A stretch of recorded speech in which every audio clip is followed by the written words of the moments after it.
Hello, hello. Hey. Give me a second. Let me check the audio first.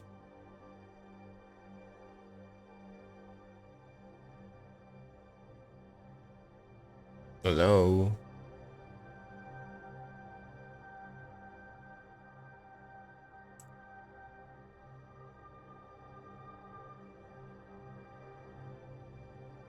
Also the game audio. Hopefully I can hear something.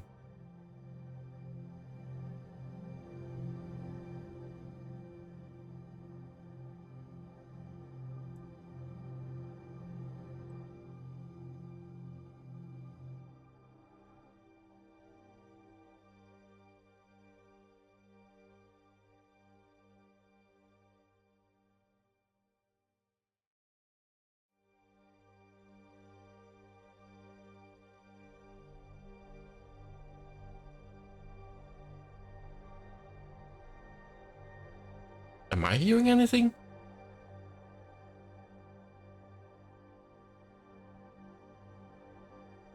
Let me check it on Twitch.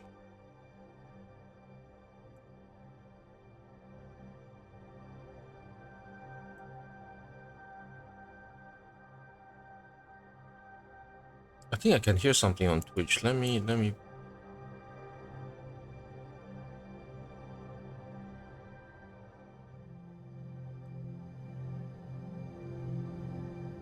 pull the audio up a little bit.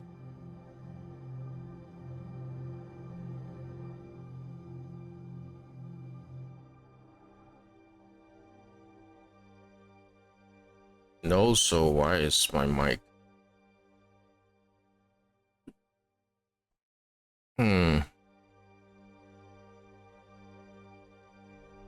Okay.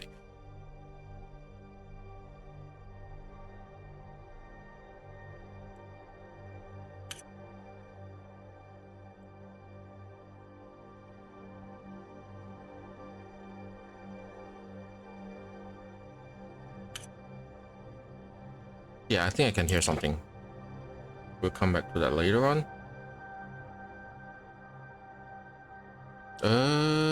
Stream manager. Okay. Okay. Enable my audio. Okay.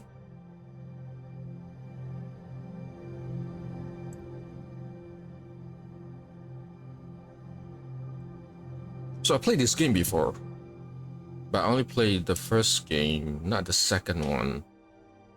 I thought I could not run the game anymore because my Mac got updated and it wasn't running until I realized that you need to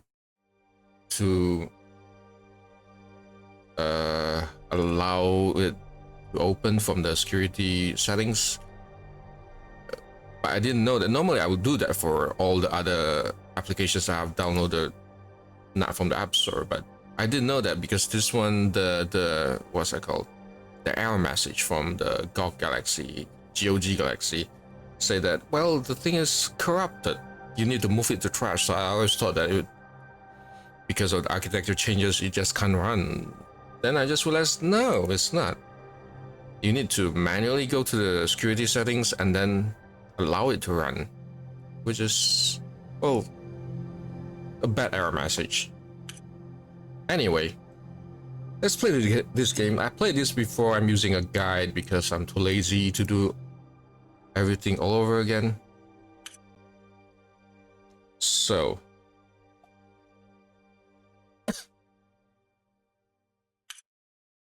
let's restart the episode. Yeah, start over.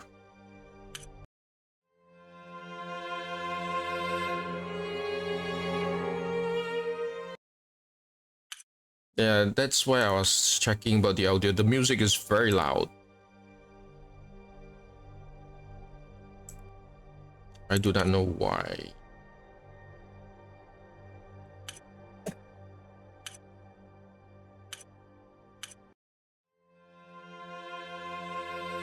It's still very loud. After all the things I've seen.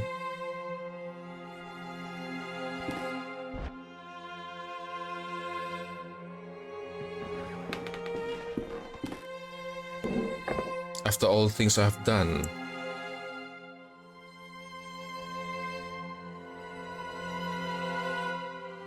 I cannot escape the course my life has taken. Now I am beyond redemption.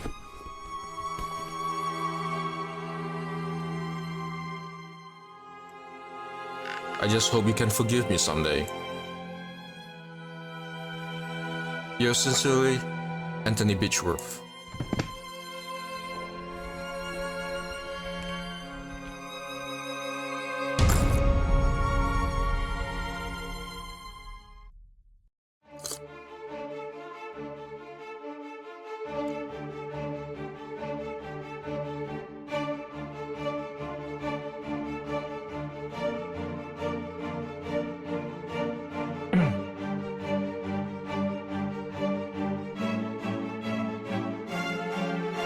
I think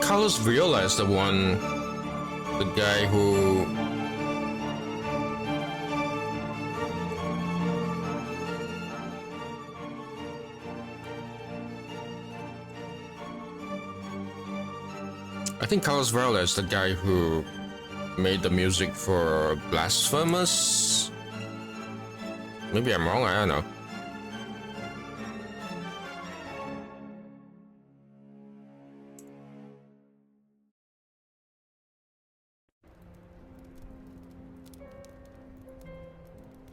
Yeah, the closed captions is a bit much. Doesn't gel that well. Vdietinekus Skiat. Skiat. I don't speak Latin. That was all my childhood friend, Anthony Beechworth, had written in his letter. It had been many years since I had heard that sentence. It was the motto of the science and philosophy group that we had secretly run as students. Back when we were in that what? Secluded boarding school in Scotland, where I left it all behind like mere childhood memories.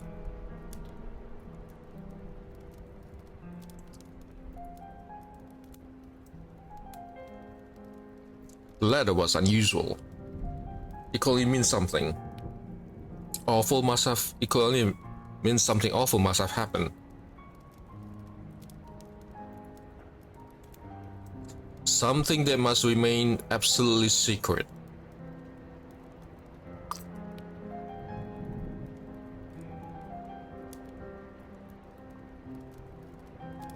I had to find out what was going on.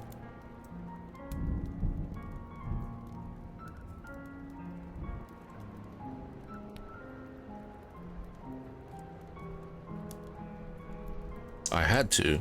Alright. Without delay, I took the first morning train to Sussex and made my way to the address on the letter.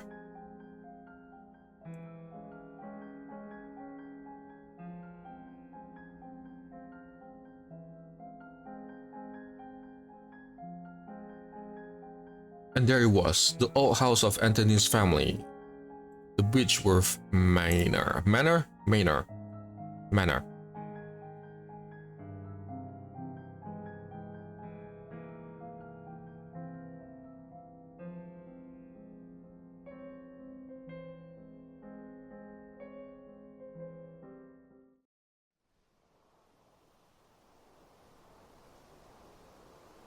Episode 1, the letter.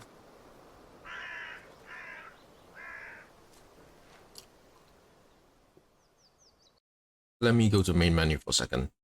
Okay, the closed caption is a bit weird, I guess.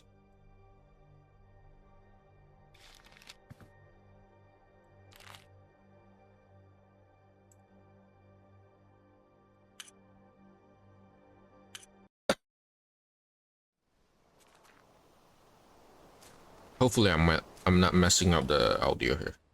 This is strange, everything is silent as if there was no one living here. I'm worried about Anthony, I have to find him.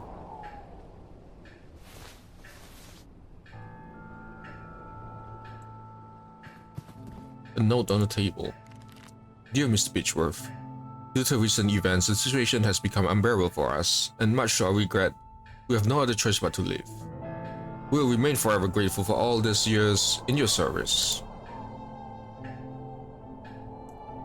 Is this Anthony? The years have not been kind to him. My coat.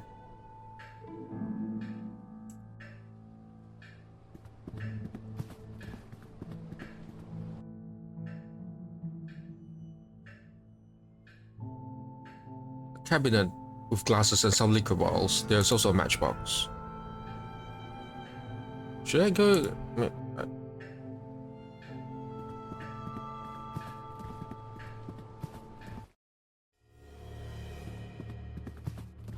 Ooh, dark. So dark, I can't go any further.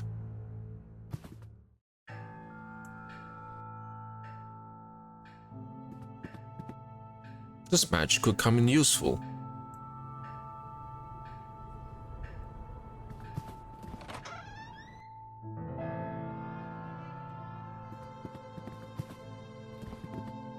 The portrait is crooked.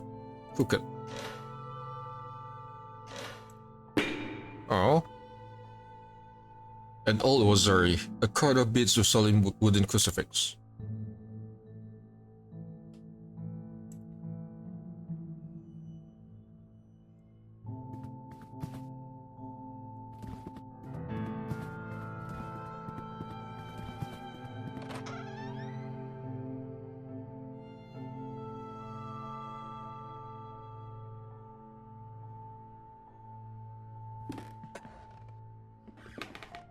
Plates and pans, kitchen stove and cleaning cloth. It might come handy, I'll take it.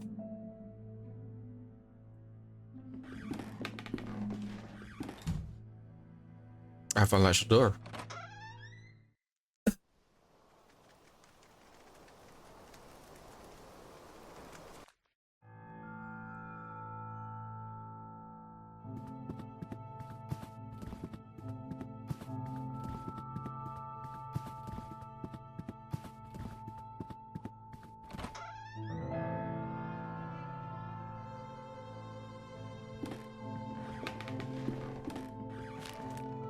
March 5th, 1891.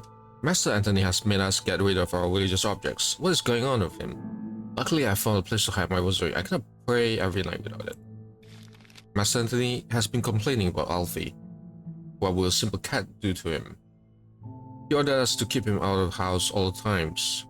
Still, I cannot let a poor thing starve. He is such a clever cat. Every time I open the window, he knows food is waiting for him. Anyway, I'm worried about Master Anthony. He is growing more and more unlike himself every day. September 15th. Master Anthony is spending whole days locked inside his office. He wants us to leave him food at the door, but he barely eats anything. I'm really worried.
A silver key.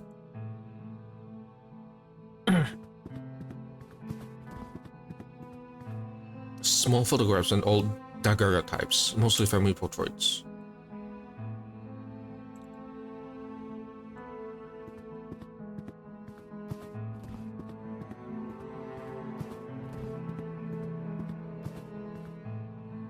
I barely remember what happened. This silhouette looks like a human.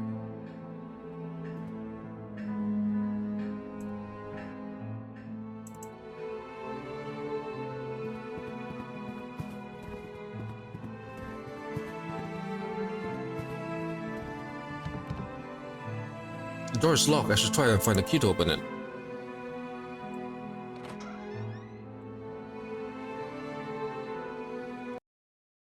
Oh dear. I hope that I wish there's a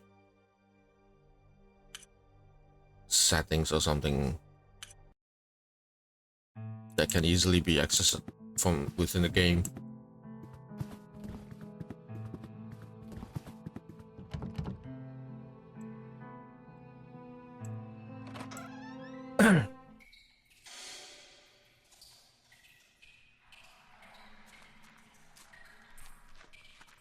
I think this is a slate disc record. The sleeve reads The Carnival of Venice. Take it.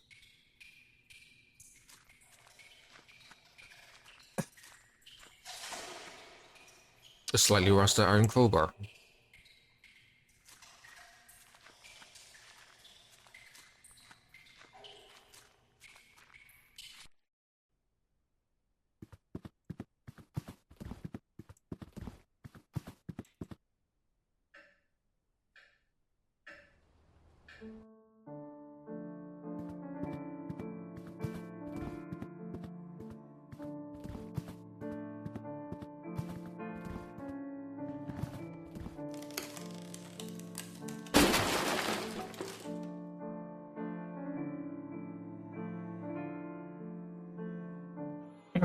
My God, what has happened here?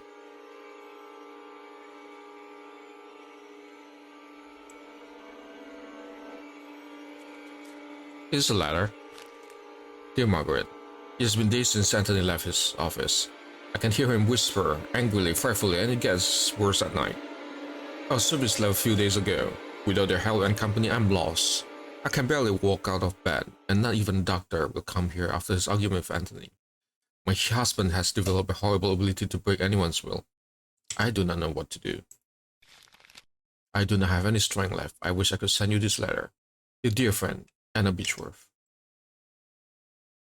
I forgot to post on my socials.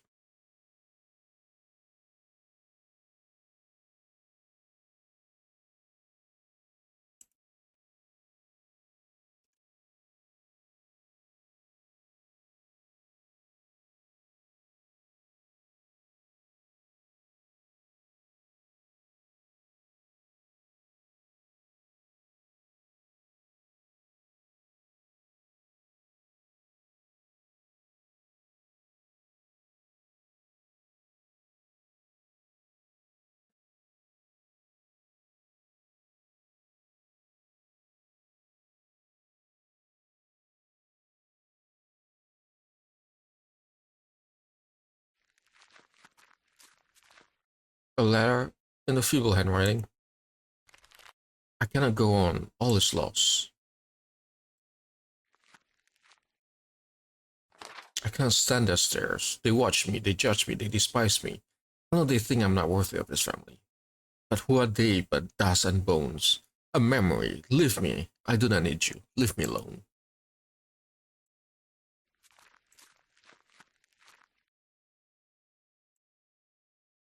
The lifeless body of a woman. Looks like she's clutching a note in her hand. I'm writing that. I'm writing what will surely be my final thoughts, my last line, my last breath. I do not know what kind of dark power has turned my husband into what he is now. A stranger with a look bereft of all sanity, compassion, and human warmth. I do not know what shadows have slowly darkened our lives.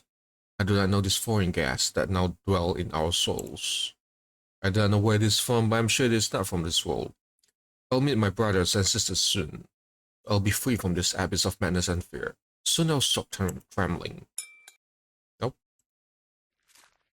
Simple long hairpin.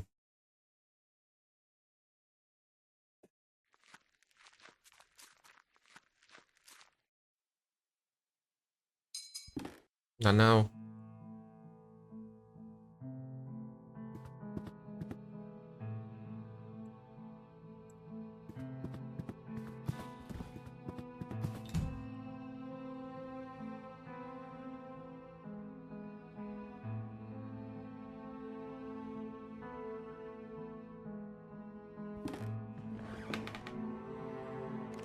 That goddamn cat, he meows every night, and it is for me. I know it.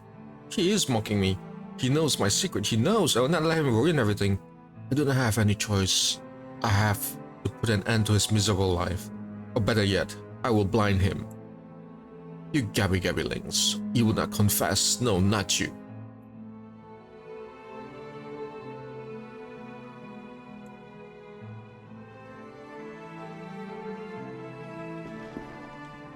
A can of paint thinner. A common hammer in good condition.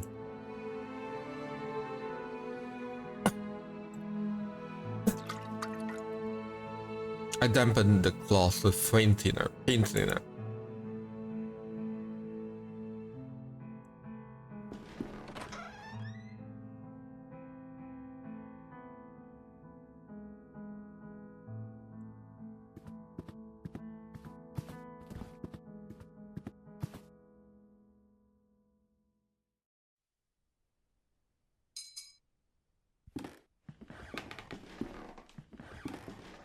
A portrait of Anthony standing beside his mounted wildcat or lynx. The paint looks fresher on the animal's head.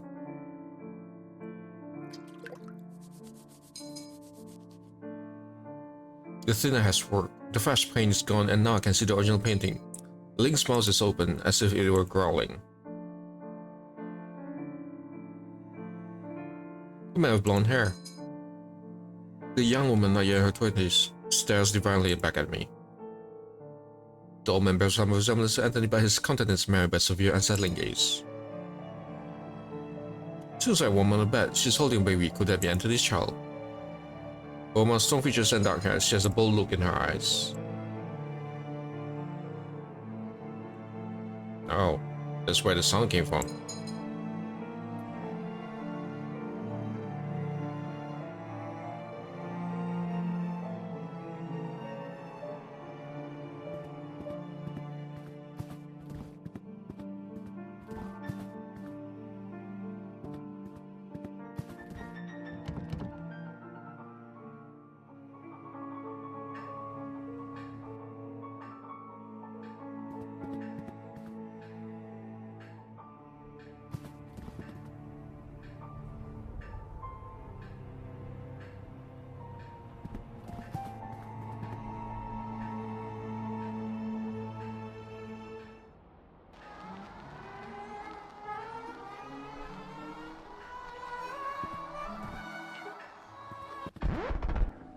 Okay.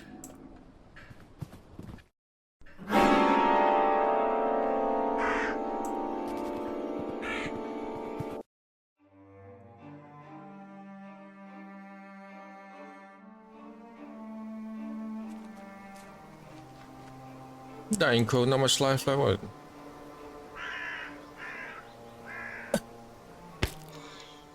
I'm sorry. I have to put an end to the poor creature's suffering.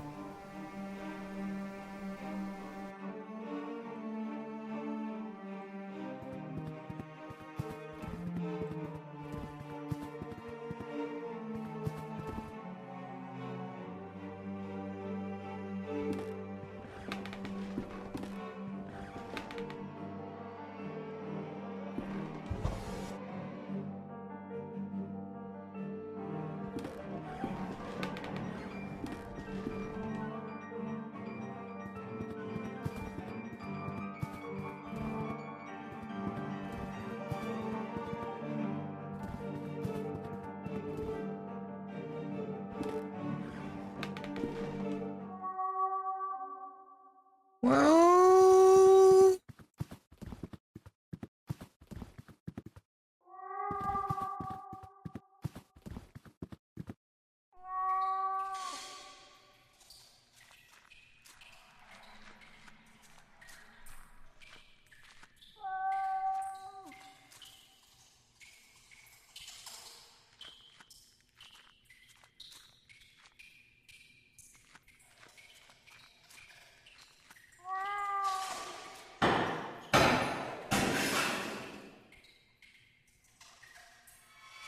the black cat staring at me, but wait, his eyes are missing. Good lord, you almost ripped my eyes out. He has found a way into the dark. There's an open chest with dark cloak, a mask, and a knife. The knife could be useful.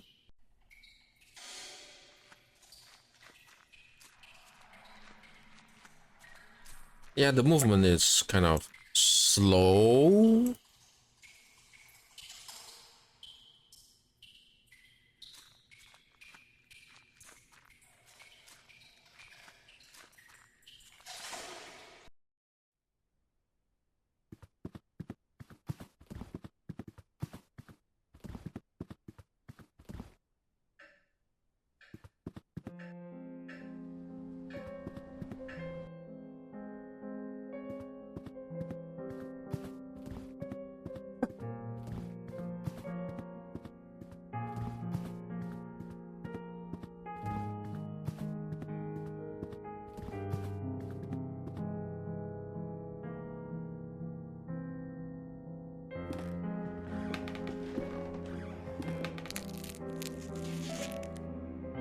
I managed to get the link's mouth open. There's a golden key inside.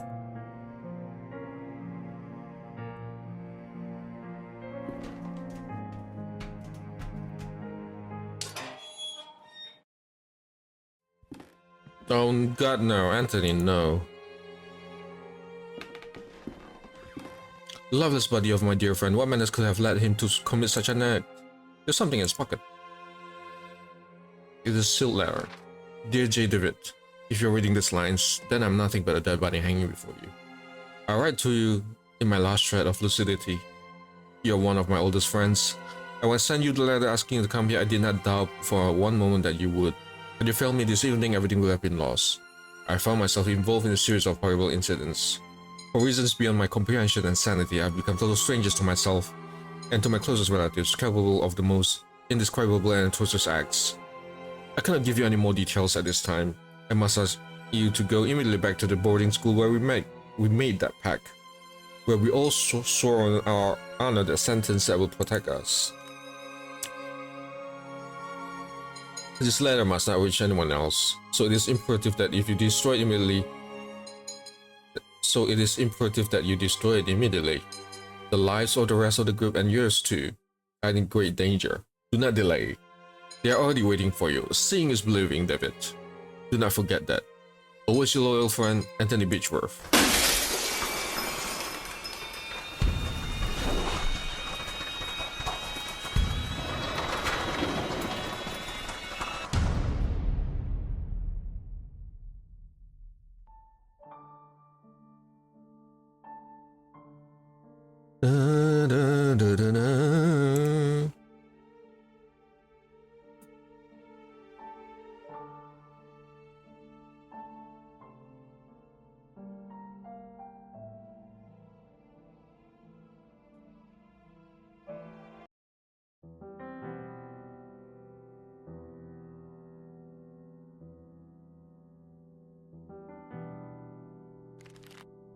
Jeremiah David receives a mysterious letter from his childhood friend, Anthony Beechworth.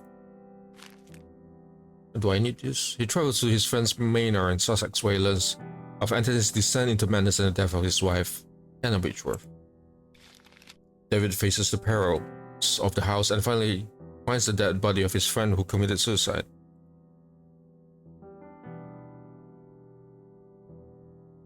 Anthony's final letter warns David of an unknown danger and asks him to remember his past by going back to the boarding school they both attended years back.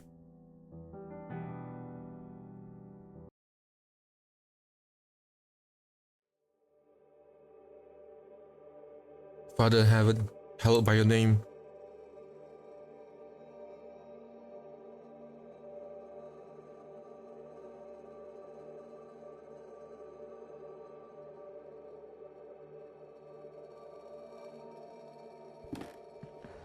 Thy kingdom come, thy will done, in earth as it is in heaven.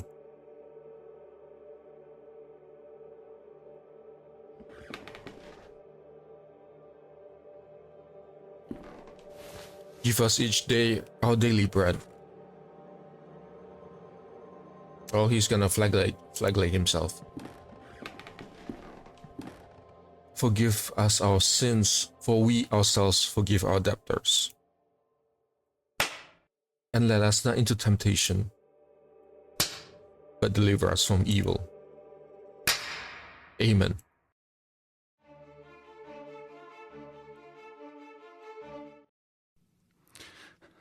Now tell me, where are you? What do you see?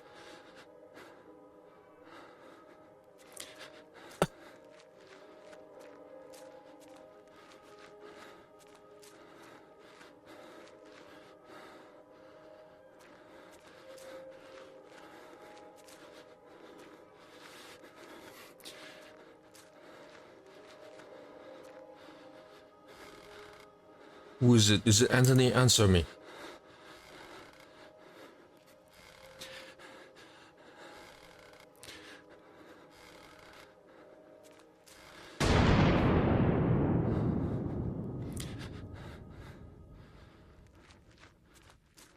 Give me a split second.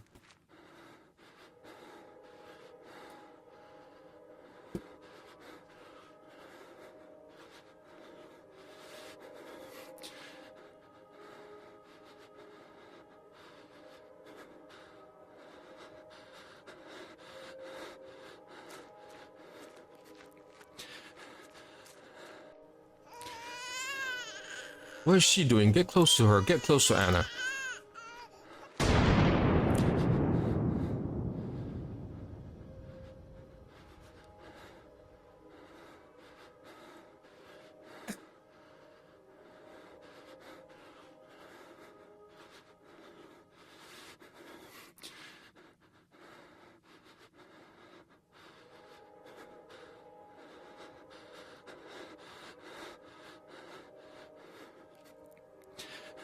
Da da da da.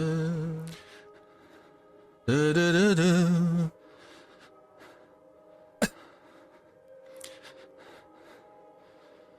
Give me a split second again.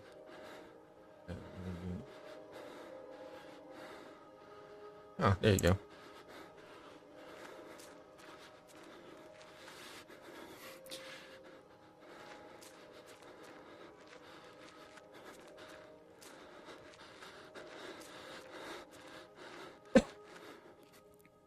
When I count to 3, you wake up. 1, 2.5.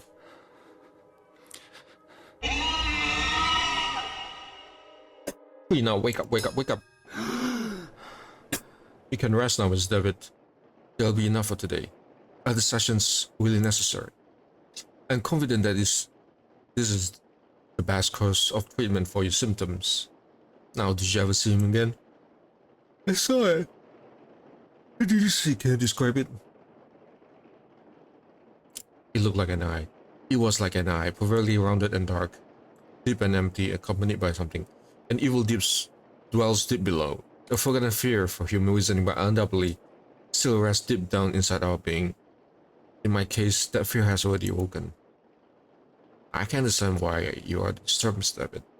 With your permission, I would like to consult on your case with a colleague of mine, a man I have known many years who is more versed in modern psychological practices.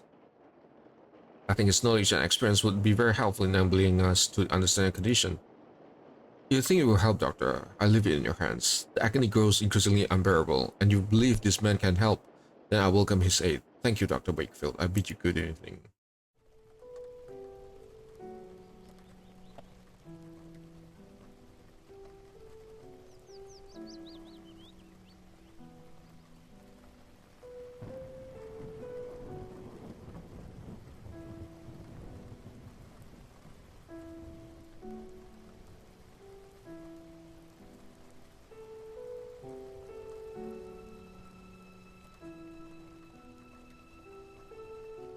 Anthony, my friend, what really happened to you?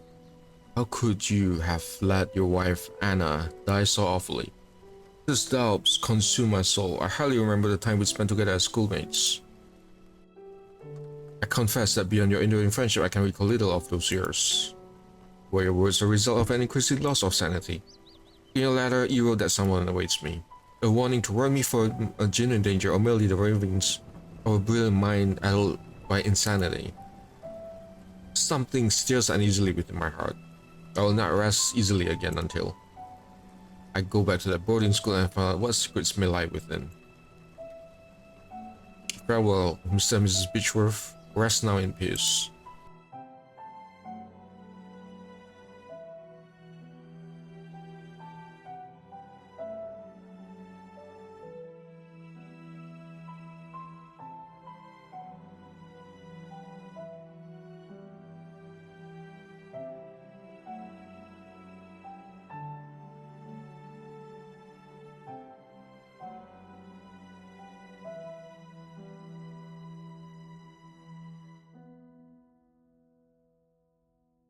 Episode 2, Memories.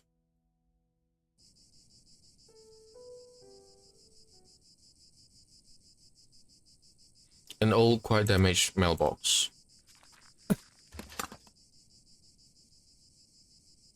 There's a postcard. Dear Matthew, it has been several months and I still have heard no news from you. My brother insists that you have abandoned me, but I'm sure it remained true. I know that you'll never do that to me. I know your heart and I understand your eyes. I get this address from a hospital in London and I pray that it reaches you safely. If that is the case, I want you to know that I'll always be waiting for you. Forever yours, Juliet Holloway.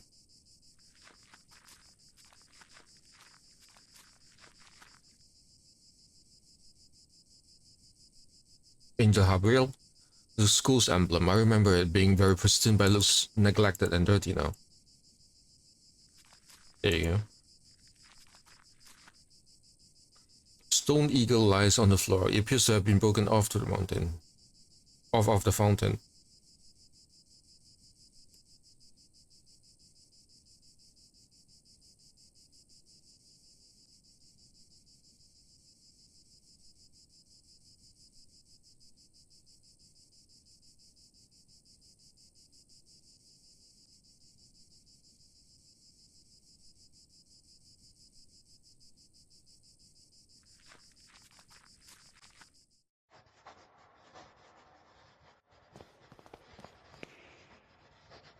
Pardon, excuse me, sister.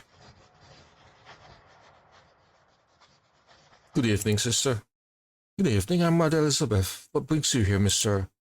David? I'm from a student of this boarding school. As you can see, Mr. David, this stopped being an academic institution a long time ago.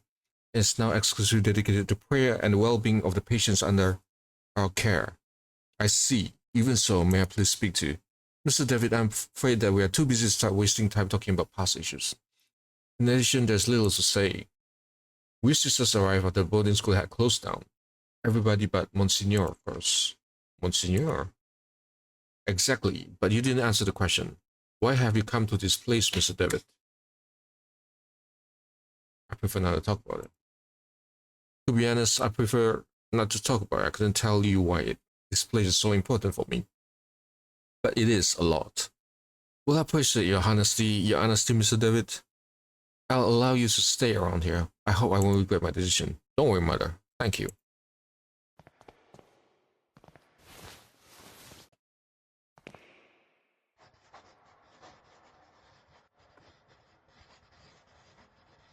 Again, my ADHD is flaring up.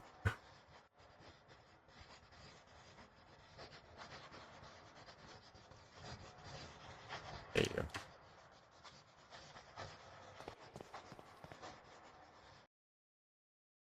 You take care of... Did you say that you care for patients? Of course, Ms. David. We tend to both the physical and spiritual needs of those in our care. Did you say that Monsignor already lived here when this venue still was a boarding school? Indeed, he still was a priest and professor before he became Monsignor and started to lead this place. Could I talk to Monsignor? I'm afraid that's impossible. Monsignor has left strict instructions that he not be disturbed, not even by any of the sisters. Thanks, Mother. Thank you, Mother. I'll leave you with studies. Duties.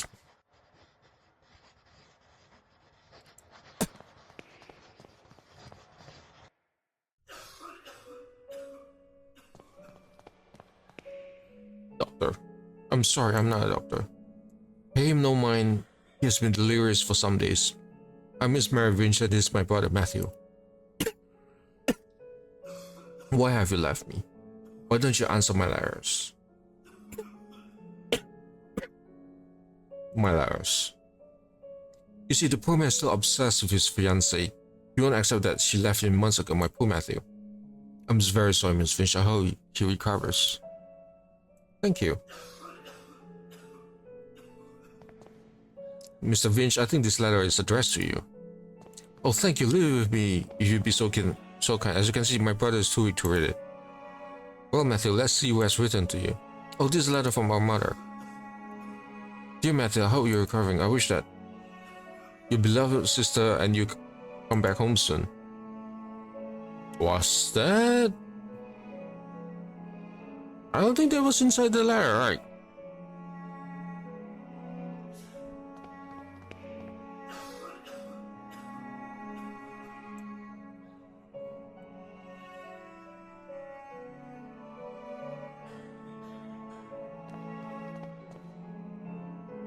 My letter, all the letters I wrote to dear Juliet, you never posted them, but why, Mary? Why would you do such thing? How could you be so cruel? I had to do it, Matthew. You refuse to see how inappropriate a match she is for you. She is awful. Her only interest in marrying someone of a status, of our family status. It was for your sake I did this. I did it to protect you from that woman's treachery. No, you only thought about yourself. Of your vanity, I can't bear to look upon you anymore, Mary. Let me be. From this day forth, you are no sister of mine. You dare banish me? I will have stayed by your side all through your illness. Very well, Matthew, you'll have your way. I'll leave you, then you'll see how very alone you are. Farewell, brother. Thanks be to the Lord that you have come to reveal my sister's cruelty, sir. Just take this coin as a token of my appreciation. It is my lucky coin, though I hope it serves you better than it has myself.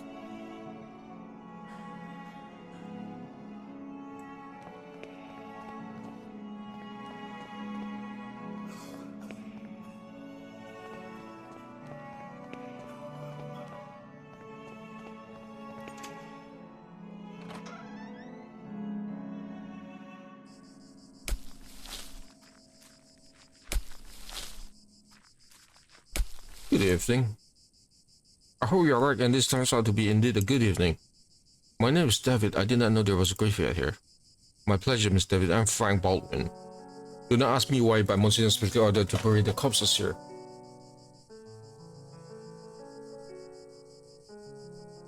So many corpses. What happened? What is there to understand, Miss David? God has forsaken this place.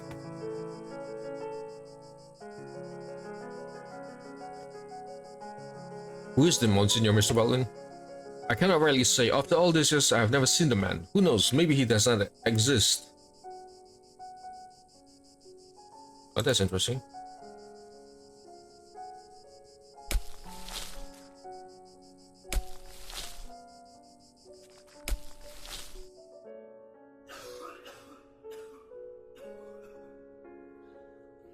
Let me clean my glasses. There's a bit of dirt.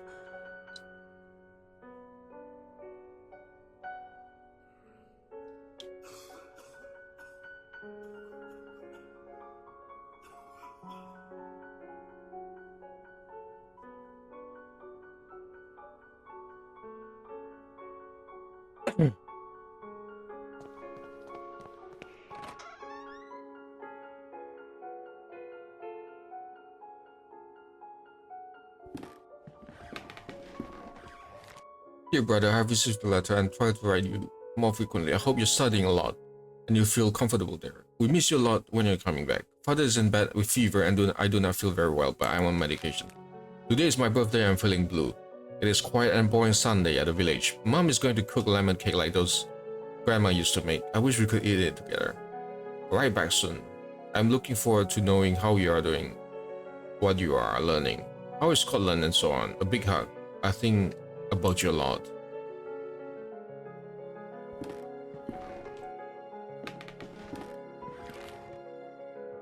January 15th, 1876. Father Ernest seems unusually troubled today.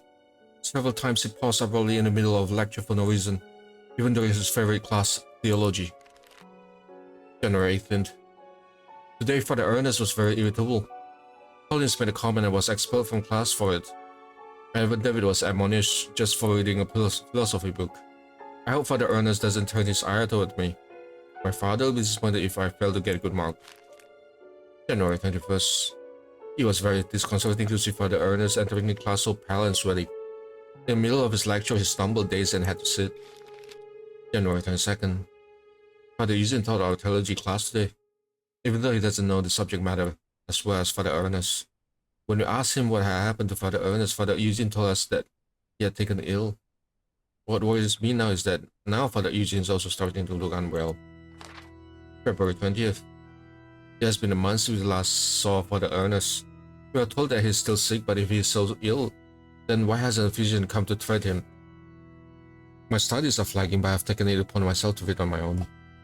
I hope this helps, as I must succeed in spite of the problems happening around us. It was announced this morning that the school is too close. It's too close. None of us know why, and we cannot get a straight answer from the faculty. They each dodge a question. I'm starting to think they may not know the answer themselves. Their anxiety is palpable, though they try to hide it behind a calm face. But what about Father Ernest? I heard he alone is to remain after we vacate the premises. There's a picture in the diary. There's a photograph of my graduating class. I see myself, Father Ernest, Anthony. I don't remember the names of the others. One face has been completely scratched out.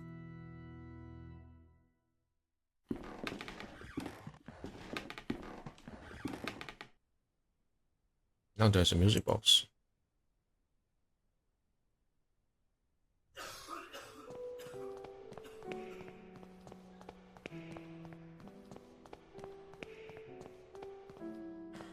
Where are you?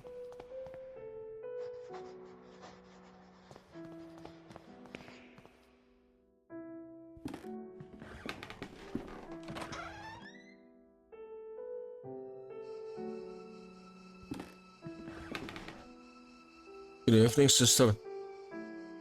Sister, all this suffering, all those tears, all our prayers unanswered. What do you mean, sister? All those years and trusted the Lord, praying, looking for a sign, for something that can give me strength. Every day I hear them cry, pray, scream, and die. And what for? Why, Lord? Why don't you answer me? Lord works in mysterious ways, sister. Certainly, yes, but I don't ask for much. There's something to go on, a path to follow. I can't go on now like this, excuse me, sir.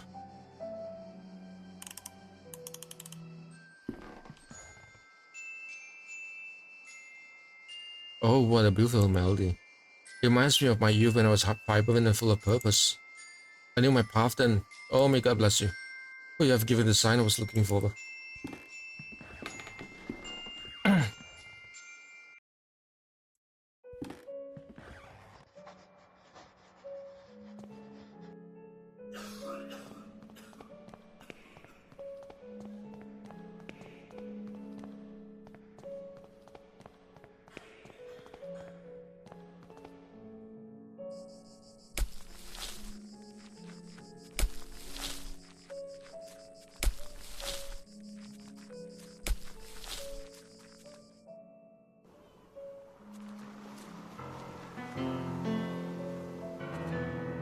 The nuns have been working. It does not belong to the nuns, but... Oh, she's already dead, I think.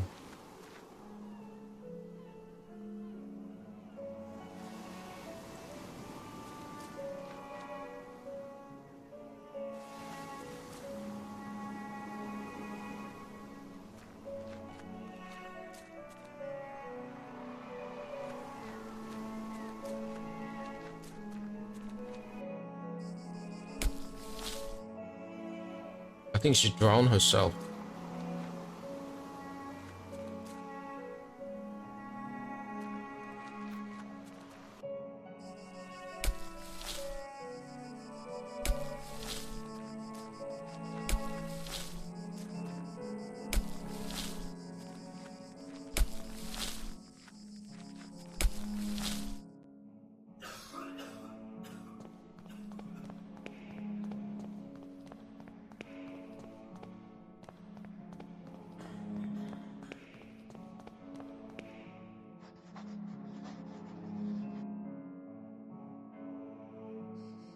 This game can be very slow.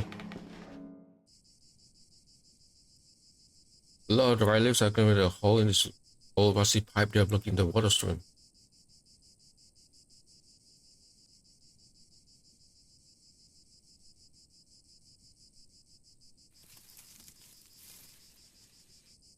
The hole has very sharp and rusty edges. If I try to put my hand in, I could cut myself.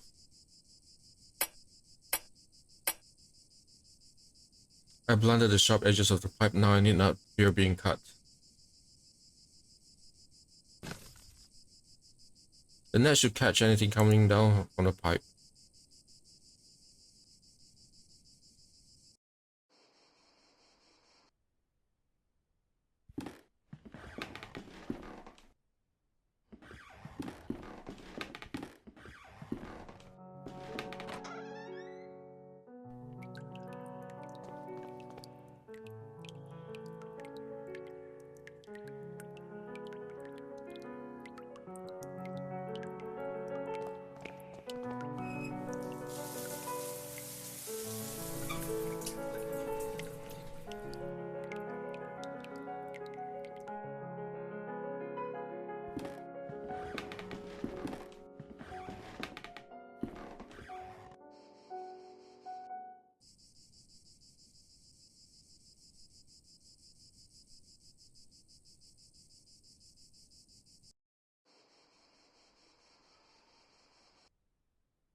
Wait, where am I?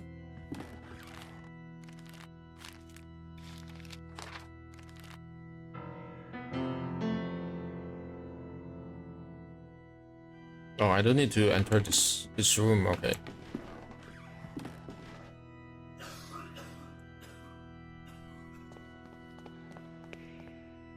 I placed a glass tin in the hollow of the Virgin's cheek. It seems that it fits perfectly.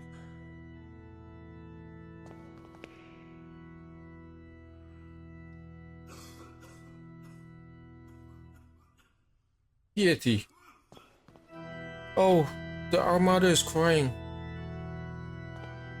Oh my lord, what does it mean? What have I done? What have we done?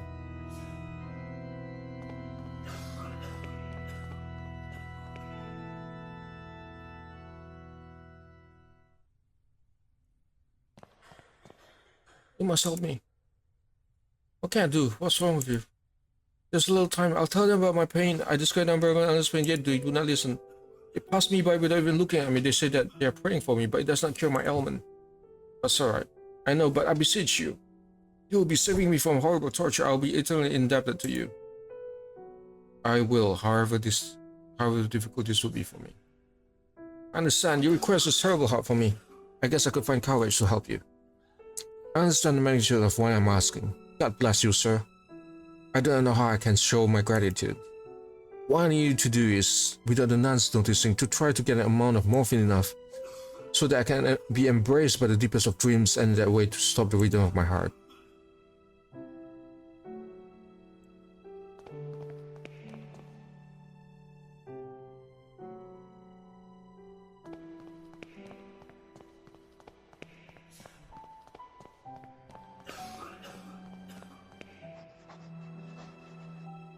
I don't like the back and forth. It's very slow.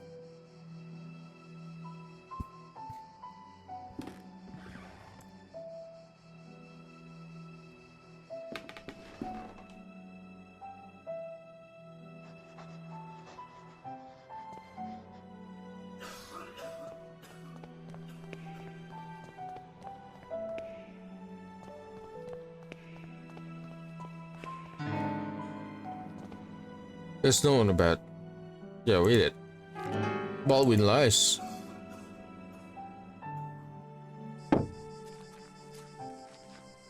Nose is coming from inside the coffin. What in heaven? I cannot open the coffin with my own hands. The lid is nailed.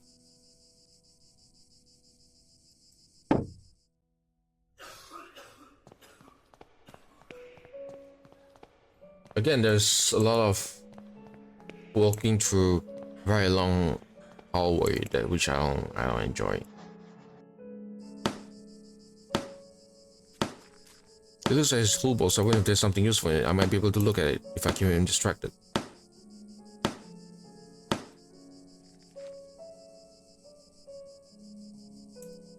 Tell me about this place.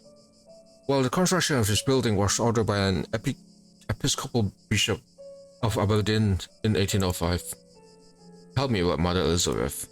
This is pretty sweet, I can tell you that much, Mr. David. Do not think she likes me very much either. Tell me about Aberdeen. It was the place where I was born and raised, one of the biggest cities in Scotland. If you look there... Yeah, whatever.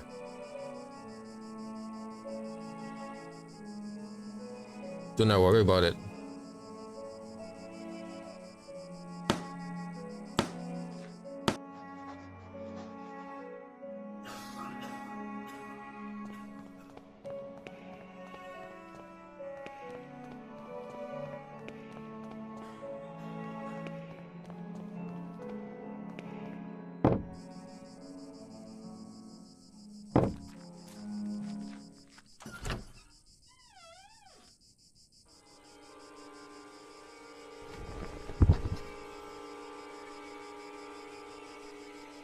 The darkness of his eye. His body is petrified. He has a look of sheer terror in his eyes. Oh my god, but what has happened? Talk to me.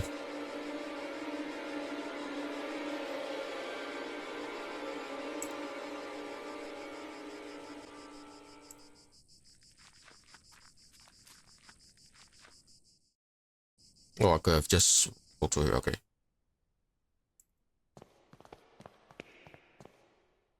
There's the papers which Mother Elizabeth was working.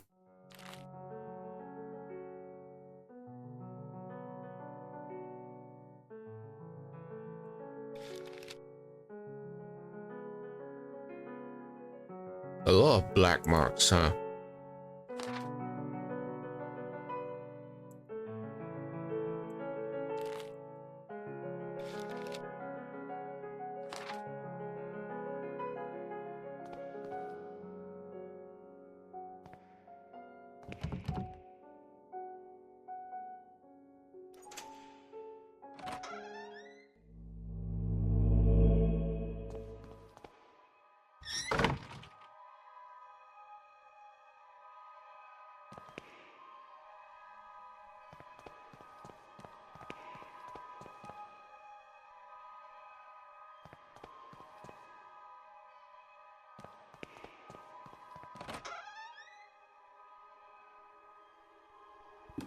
Come in, my son.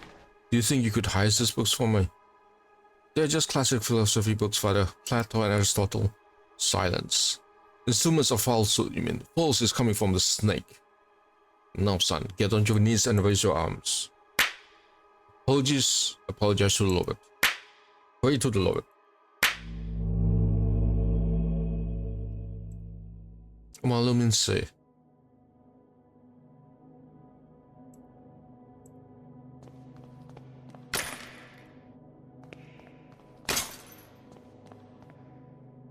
Eye of the bird.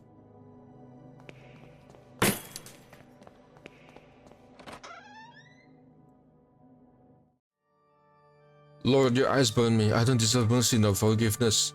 Oh Lord, have mercy on my soul. Who are you sending me? Is death to whom you're handing me over? Has my hourglass already run out of sand? Father Ernest. Ernest, it's been many years since I heard that name. Since OIC. Father, I'm here to be able to remember. You have to help me, I beg you. Please, entreaties, petitions, praying, torment, exemption, pastimes bring just misfortune and pain. Father Ernest, I was one of your students. One of my old students, you say?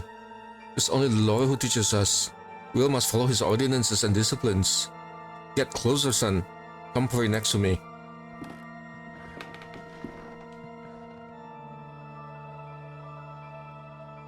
He has large been covering his eyes. He's completely blind. Despite his decrepit extreme thinness and paleness, I can still recognize Father Ernest. But he seems far away, like another world. Glory to be the Father, and to the Son, to the Holy Spirit. As it was the beginning, it is now, ever shall be. Now, my son, tell the Lord's reborn is his voice, the sharp sword, the wise quill, or the delicate petal.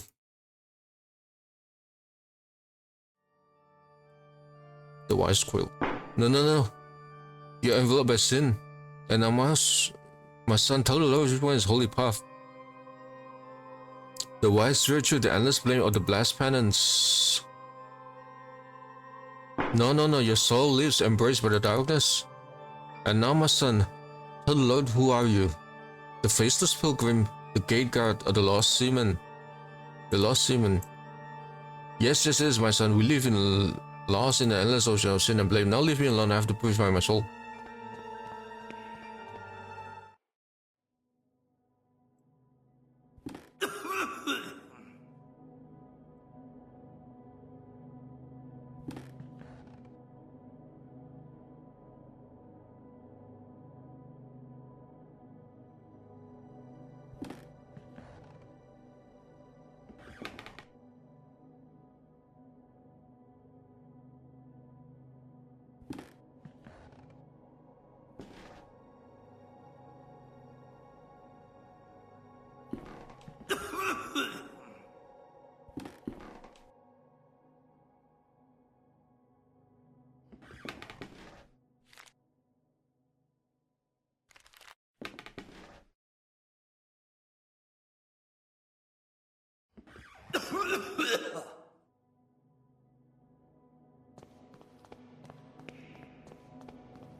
And finally, our expert in philosophy, Jeremiah David, shows up.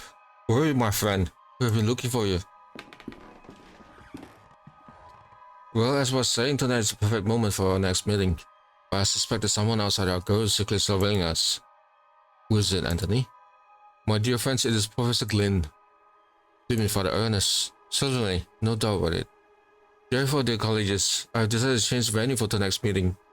Have you noticed a lounge behind the small door of the classroom? I have believed convenient to borrow the key to our necessities. You know, at 12 o'clock you'll find that door open and I'll be inside the lounge. That is, my dearest colleagues. Colleagues, if you did in this quiz cat or whatever.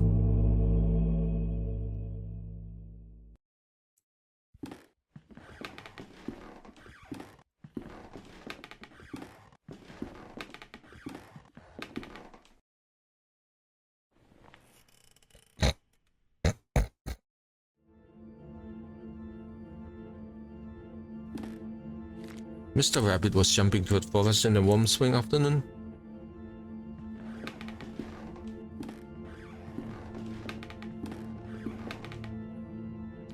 When going to the bush, Mr. Rabbit ran to Mr. Wolf, Mr. Vulture, and Mrs. Snake were having a heated argument.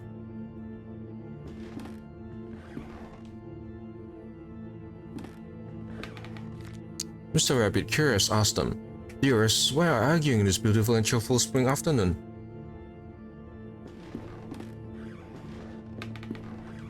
Mr. Wolf answered politely, "What we are trying to decide here is who of us will have pleasure to eat you up."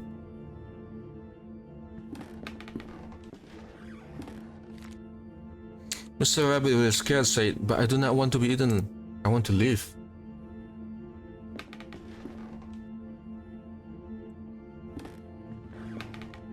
To which Mrs. Snake answered, smiling, "That is impossible to happen, Mr. Rabbit, since we all, both you and us, are going to die sooner or later, don't you think so?"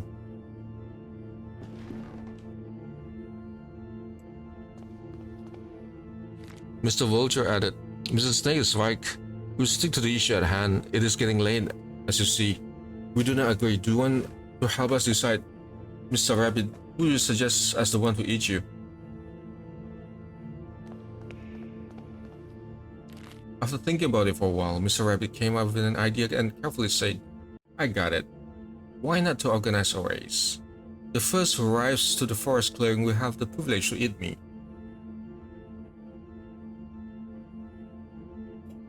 No doubt Mr. Wolf can run at high speed, but Mr. Vulture can go flying and avoid any obstacle. And I'm sure that Mrs. Snake knows all the shortcuts within the forest. What do you think?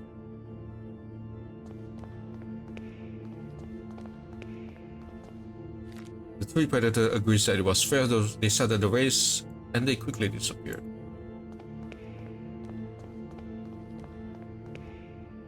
Mr. Rabbit, happy to trick them, started running at high speed in the opposite direction of the predators who were eager to prove their worth during realized the trick.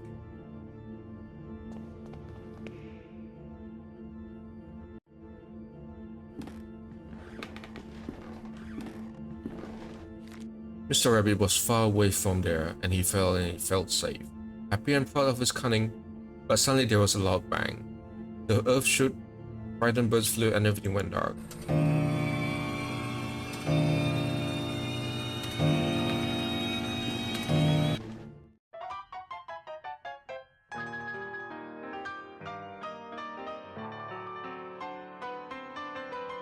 This is something I kept to myself for a long time. And the thing that is that I love you, I've always loved you. Since the first time I saw you, since the first time I felt your frozen hands. Each time I move away from you, I miss your glossy, empty, dead eyes.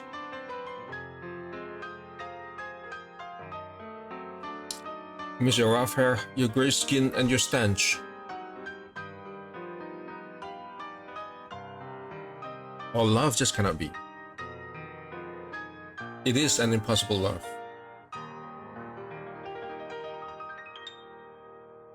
The end.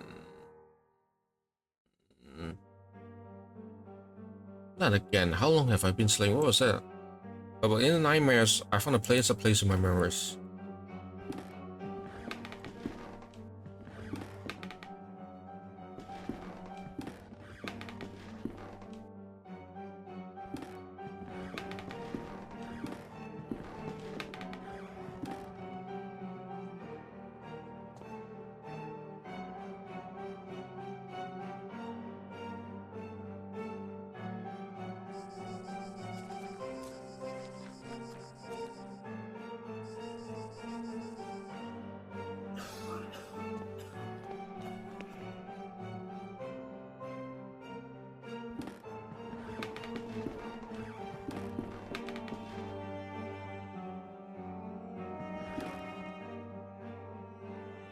It is the trap that I saw in my nightmare. From his was a horrible stench. There's something down there. Did you see? Did you see there? It was still just in front of me. That thing, it was screaming. You sick son of his body wearing in pain. There is only one way to end his suffering.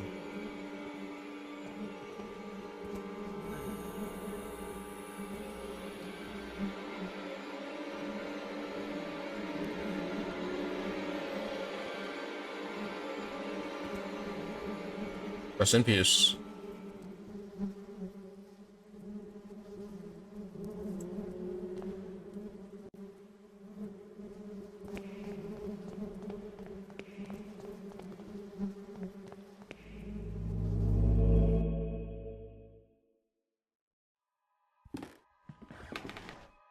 Puncture as always, David.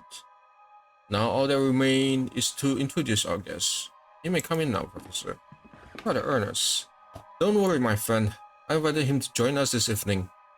The professor generally shares our curiosity, and who better to complete in our group than one of the most renowned theologians. Moreover, we mustn't ban those who are willing to explore beyond the veil. The moment we have long awaited has now arrived. Please, all of you, take a seat and we shall begin the procedure. Soon shall the door be opened, and then may we finally see what lies beyond. Now I ask that you close your eyes. You feel a momentary prick as I inject you with the serum.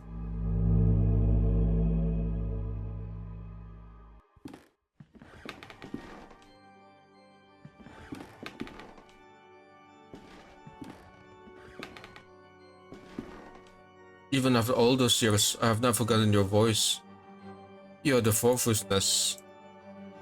I remember now what happened. What is that we saw? The eye of the bird. Malaminse. What happened to us? What is it that we witnessed? You must tell me. You must make me understand what my mind cannot fathom. It was our curiosity that damned us. We opened that which should not be opened. In doing so, we shorn the veil that separated our world from his. In seeking vision, we were ourselves seen by the eye of the bird. It remembers us. It looks for us. Calls us from the darkness, from its abominable lair. All those years I have attempted to return to it, but I have no strength left.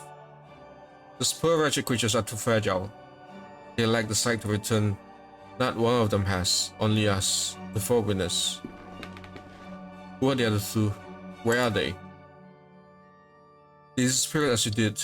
I haven't heard from any of you, but I was seized by curiosity. It absconded with my faith and deprived me of sanity. O Lord, forgive me for I have sinned. Nothing remains. All that is left is surrender. Surrender to Him. Really, we have sinned, and now our only absolution is to burn the burning flames. Malam Inse.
Be right back.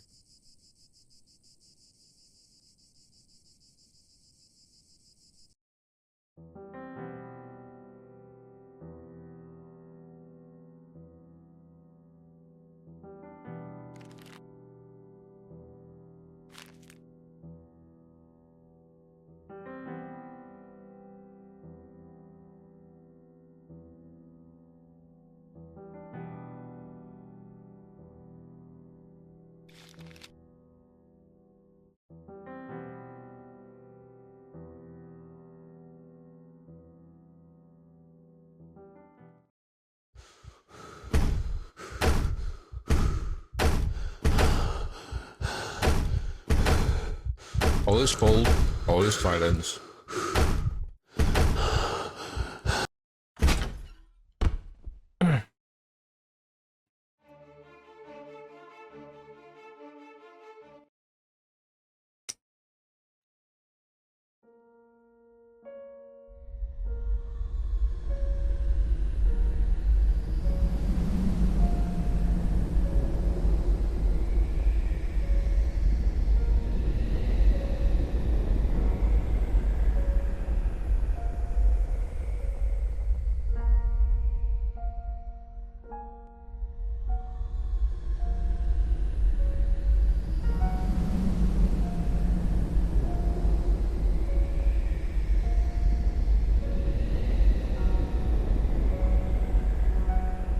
First thing in the morning, you will depart for Scotland.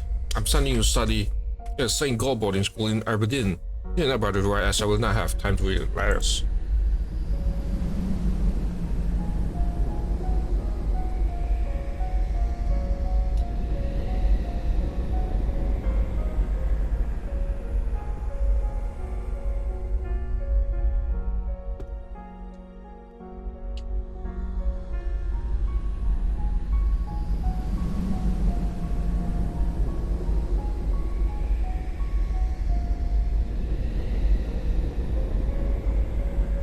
Don't know that it's for you, David. Please don't push this any further.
I must have fainted. It is dangerous to be in Old Nicole at night. I should make my way out quickly as possible.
You hear them? It's the crows.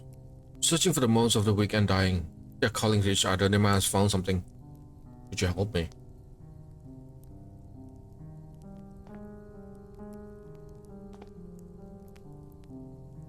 The streets are so confusing now. I'm afraid I've lost my way. Could you direct me out?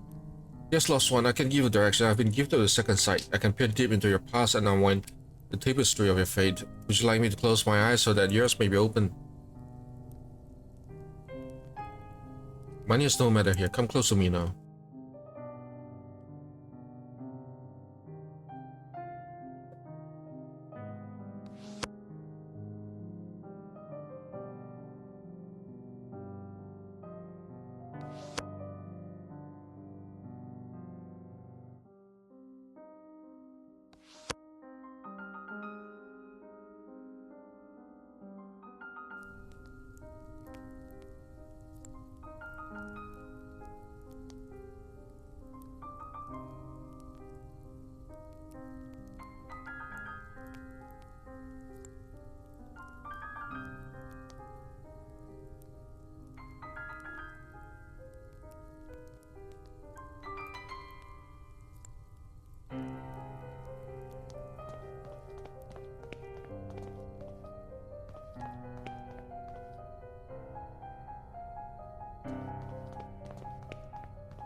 Only because to explain myself, okay?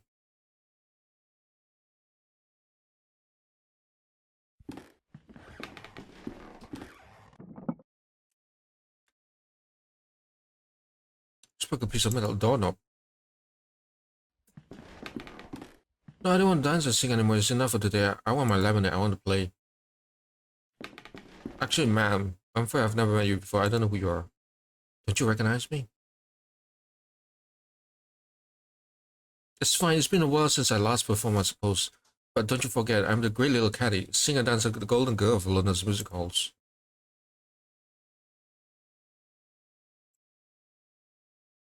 Hi Nancy, although I love games, I go to the fog when I want to get away. Dad, you won't find me here. You see, in the fog there are no faces. I'm looking for a gentleman who's well dressed with red hair. Do you know him? He led me to this place. No, father. I've been practicing letters so I have a toy as you I have behavior, haven't I? Let's play.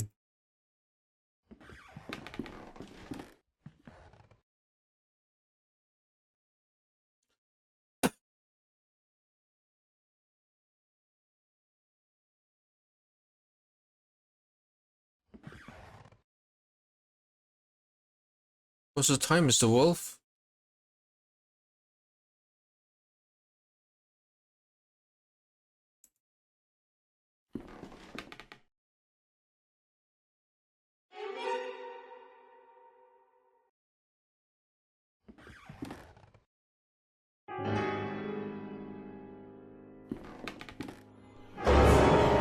One more song. What the blazes just happened? My head is spinning. Where did she go?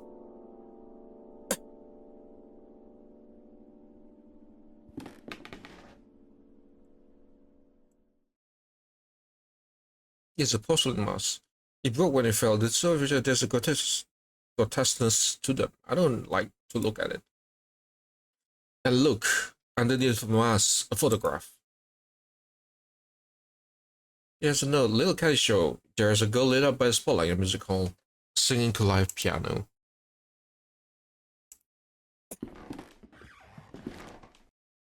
I'm exhausted. Father made me rehearse today for 8 hours. By the end, the music wavered with his trembling hands. It's still a long time for the day or so, but he insisted that everything must be perfect. One more song, he said, over and over. Father got really mad at me, and he started to shout when, after many hours of rehearsal, I said that I wanted to get out and play a little bit in the street. More and more, he's obsessed with rehearsing with concerts of perfection. Am I not the one who earns the money to feed us? Am I not the one people come from all over to see and admire? Is my name not the one printed on all posters? My name. The dolls foresell the theater entrance. They have my likeness, my dress, and my beautiful hair. I should be the one who makes decisions. One more song, yes, one more last song for you, Papa.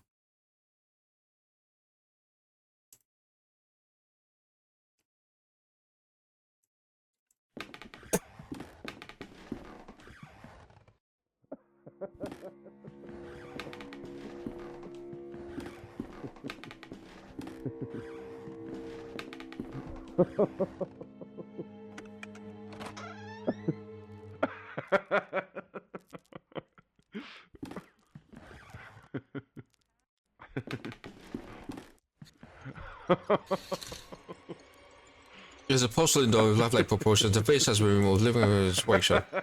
It's still human hair.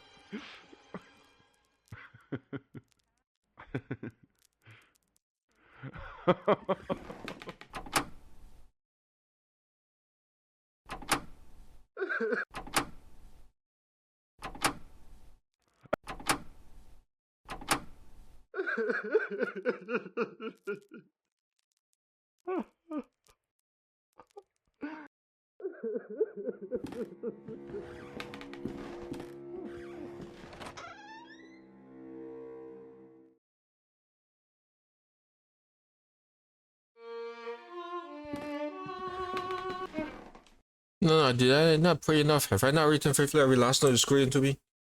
Middle C up to A, measure. G up to C, tide. F, second volume, bar 2, middle C up to A, double no, EGC, no. This was supposed to be our masterpiece.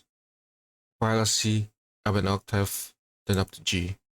What do you think you are? Are you blind, man? Can't you see that I'm creating the angel's voice? The work C to A, an octave higher. A fragile voice flutters around the stove. No. Hans, so you love it, I lost it again. You're right, sir. My inspiration too is lost, quite lost in the fog. The notes moan just heard. Who was she? She was very delicate, like a flower in the desert. Like a petal in a storm. The sickness, it just swept her away. Her voice, my God, her voice. Came from heaven. She was the angel of my music. Oh, beautiful Daphne. The best soloist that a composer could have. The voice of an angel. What made my music possible. To stand there by the window. The wind caressed her cheeks. It danced her golden hair. Her dress glowed like an ember in dusk sun. I'm following a man. Though come to think of it, maybe he's following me. He has a red beard and wears a cape. I sometimes find this man too among my notes. I feel him close to me at times. You ask me for words, but words are betrayers. They're dirty. Music, just music, remains beautiful, but it's a prison inside all of us. You must set it free. I can't help you now. Not until my work is finished. My work is important thing. She was only my inspiration. Let's go.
Daphne, you're back. Are you thinking of my melancholy mind?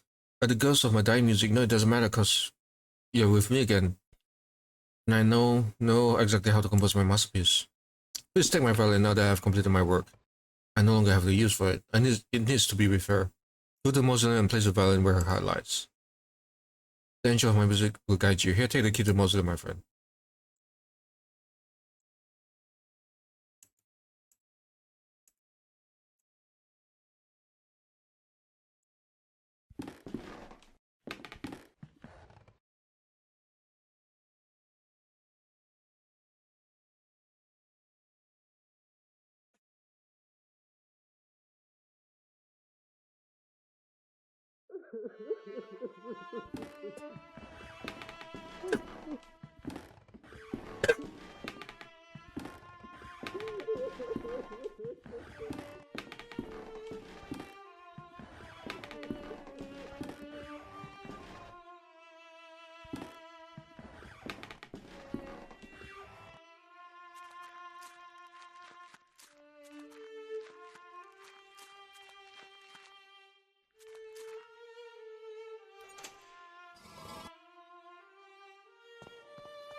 Oh, the Howell River, the Naya Daphne. Hid from sun and the shadowy mist. She changed her skin for strong but so her heart was forever concealed. Her dance falls in the rustle of a thousand leaves.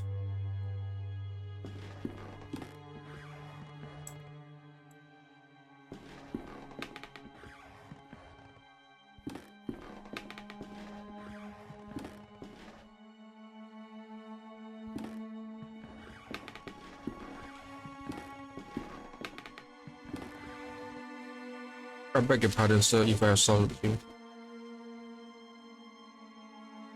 Why am I reading these marvelous books? In the dark, but how can you see words without any light? That's the only way to see them, really. Is if you want to see the words on the other side of the page. The words from the shadows. Shadow always hides from the light, you know, so they can only be read in darkness. Oh goodness, no, bookshop doesn't belong to anyone, not since I found it here. I'm just a guest and explorer of those ancient tomes. Oh yes, I know of whom you speak. I see him here from time to time perusing the books. He'll pick one off the shelf, glance at it, then put it back. He and I never spot though. You ask. I see him sometimes, but he slips away whenever I try to meet him. I feel as if he's guiding me towards something. That may be so. We each have our own white rabbit to lead us through lost places. Let me think. Yes, I recall him looking at unexplored places of the Empire. An excellent tomb. Very revealing and very rare. The bookshop is very fortunate to have a copy in his collection. Not sure where it is now, but I'm sure it can be far.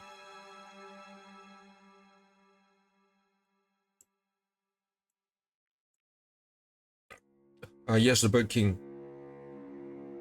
There's a book of ancient poetry here that makes mention. I'm sure you can find it here somewhere.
The Place of Eternal Flock, also known as Zyla, is a unique bay in the east of Baleshwar, near the jungles of Bengala. It's surrounded by tall, snow-capped mountains, usually covered in mist. The waters of the bay are very dangerous and rarely visited.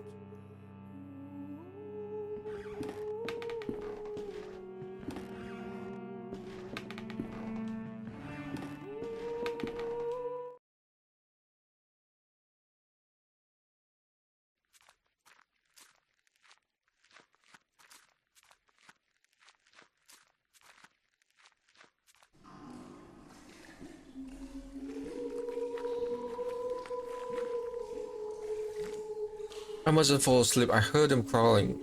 I hear them gnawing. Rats, so many of them. They know I'm here. I mustn't fall asleep. They stalk me, coming closer and closer. I can see their blood red eyes glimmering in the darkness. I mustn't fall asleep.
Burst into the wind, they sought it for the king, but lost were the birds they wept in suffering, and flew to the sea, compelled by the need. They found their silence, the quest was complete.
I thought there was the sound of the crows. No, it's not.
A ticket, please.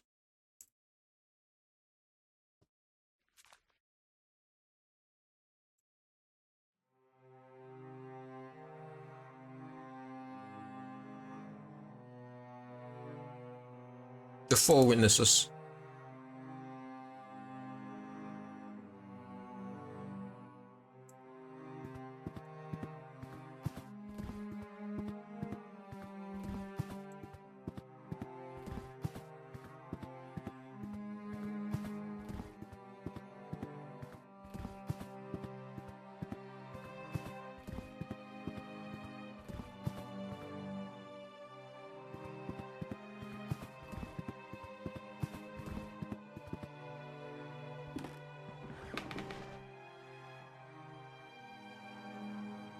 Oh, Jeremiah, I know you'll find us eventually. Welcome to our humble performance. You are very part of the group. Don't remember my name, do you? I'm Alexander. What's this all about? What do you want from me? From you, nothing, dear Jeremiah. It is you who came here searching for answers. Same as reasons as when you joined our group. We each came with our own reasons. Do you remember yours? Indeed, it was our thirst for knowledge that drew us together. No one waits for us dear Jeremiah. There's no one who will care for us when the hour comes. We've been alone until now. How did anyone in London have been buried in a boarding school? The bird protects us. It is by his design that we should meet again. But we are not the only ones who take shelter beneath his wings. His influence and power is ever expanding, ever reaching.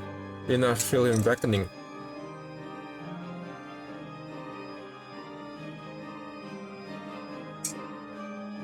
Now we cross the point of no return. The lights are on. Stage set. And soon you shall meet the actors welcome.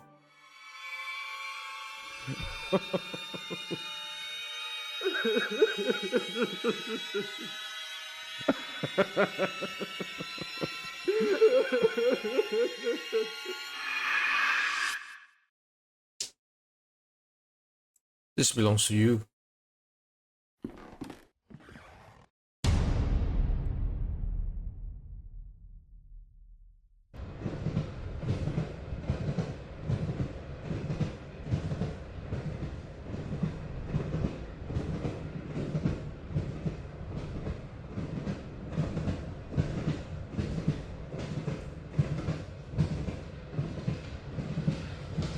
Here's Sir Dr. Wakefield. Whatever. I missed that.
Go ahead.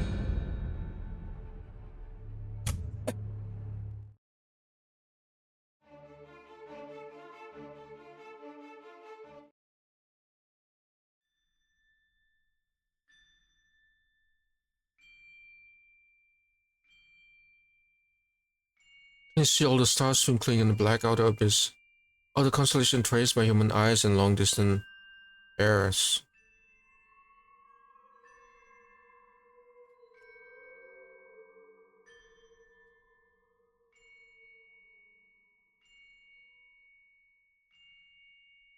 I think season 2 is very long.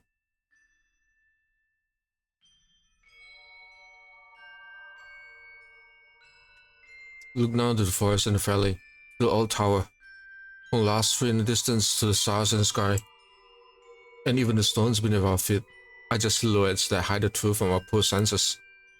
Ancient shadows that hang over the veil, high as the world, as if they were the curtain of a theater. The veil separates the truth from the lie.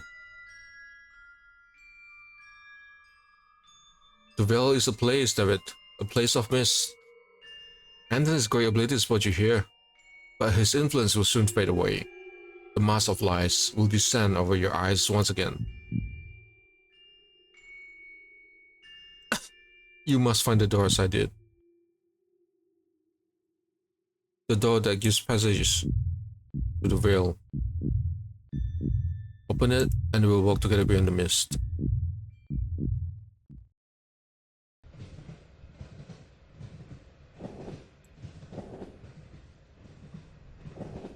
I suppose you're wondering why I called you so urgently. I can't deny your letter was truly mysterious. I've been traveling doctor to Scotland. Have you heard about the massacre of St. Gall? Why yes, the tragic event has been a continued object of speculation and grim rumor in every newspaper in England. For weeks now, the pamphlets have claimed that all kinds of macabre things took place. But I don't understand how is all this connected with my patient. He was he's one of the victims, dear God. Well, thankfully no. Please excuse me for alarming you. I did not mean to give you this impression. Her David was attacked but survived. Since the criminal was caught by her David in the minutes of act, then he tried to do the same thing to David he had done to the others. Fortunately, the nuns arrived in time to unearth him from the coffin. Her David was hospitalized. The nurses put her remain unconscious for an entire day. What was David doing there?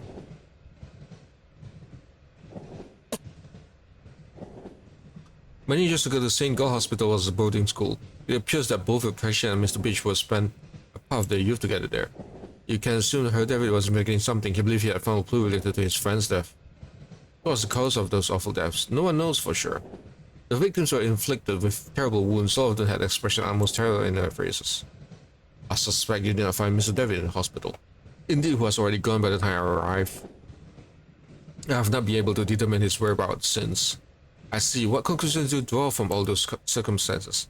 I have some theories, but I prefer not to reveal them until events have unfolded in all of them. There is a fundamental element whose role has not yet been revealed. And what leads you to this conclusion?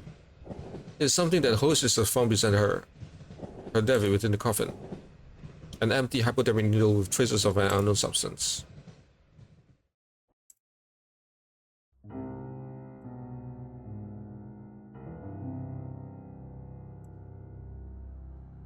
Oh shit.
Oh.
Goddamn, break already. There you go.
Been a while since I can't devote any time to this diary for reasons beyond my control.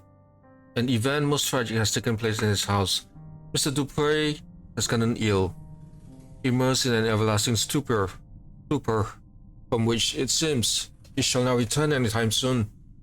Since the accident, I patiently take care of him. The doctor's treatments don't seem to do any good. I feed him like a child.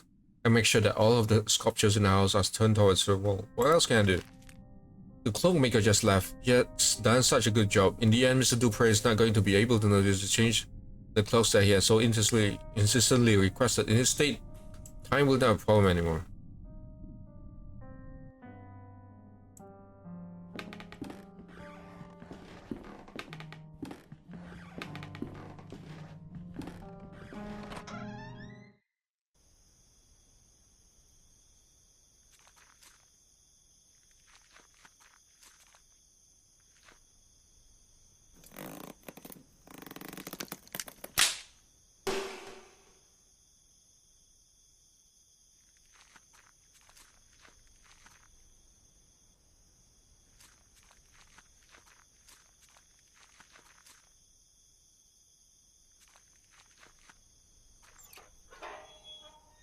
Be right back. Restroom.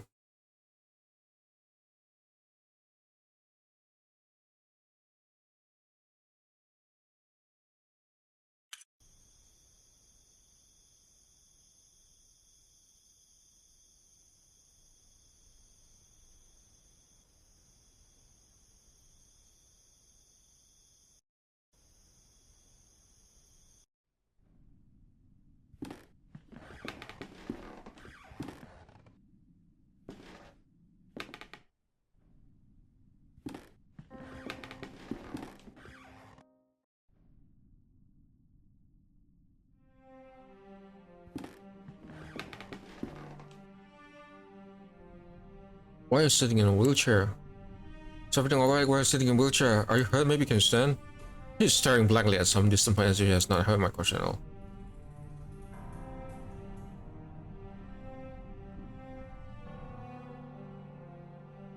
Oh, it's alright, huh?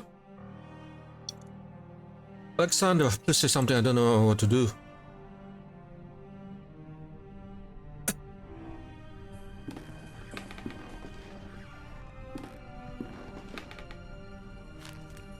The veil is something we sense in our innermost being incessantly. In vain do we waste our lives craving to tear through it. It is Xylotal, the curtain behind which great wings beat. Inside its ancient mist inhibits shadows of those who left.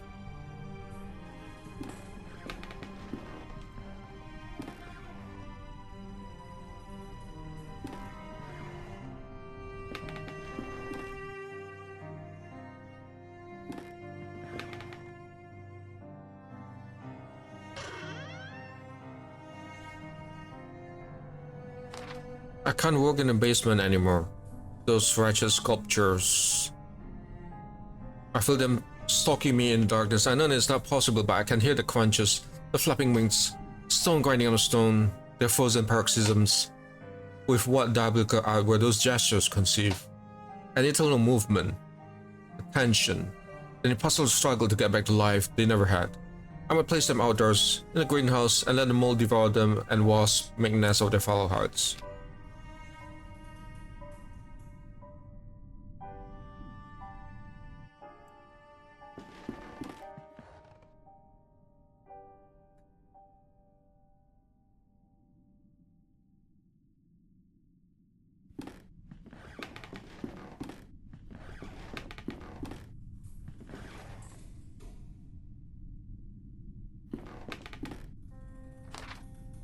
Collodion is a vehicle by which the photographic chemicals are united upon the surface of the glass and the sensitive coating produced.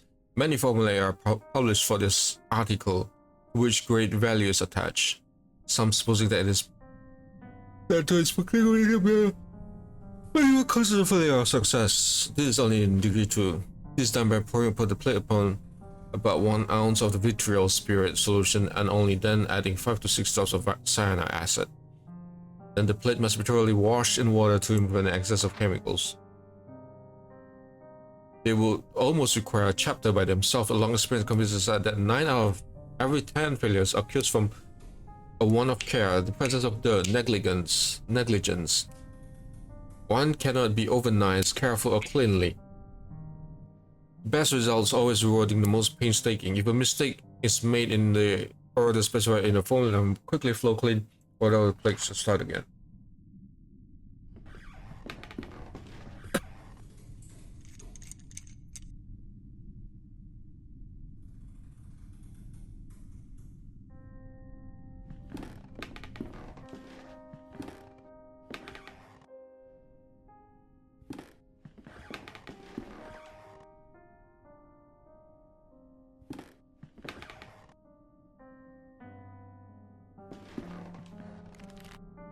I have excellent news. A contact from the user has given me access to a 12th century alchemical tomb containing an amazing formulary. There's no doubt that sometimes a mere contemplation takes the mind to places that otherwise you'll never have visited. Leafing through the grimoire and marveling at the exquisite illumination of its pages, I have been struck by a sudden epiphany. A radical but elegant method that I have decided to try. Forgive me for not providing any information about the method itself. As soon as I get definite results, I will write to you immediately. I believe fortune has truly smiled upon us today.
I'm so sleepy.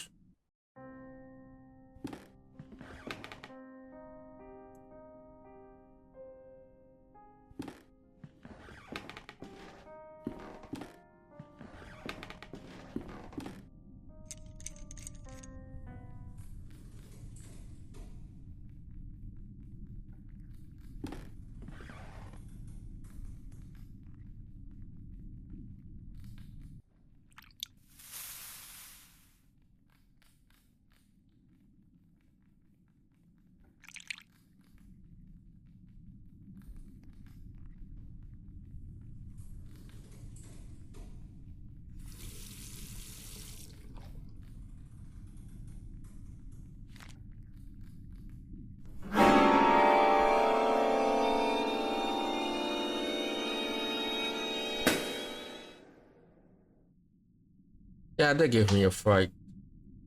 Even though I don't show it in my face. That did. Anyway, let's move on. Where are we going? Oh yeah.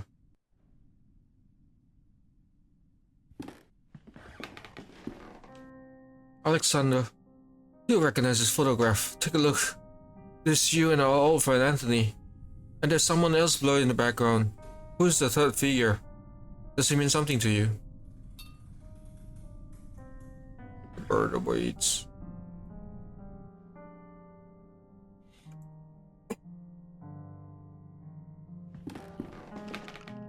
A little brass bird.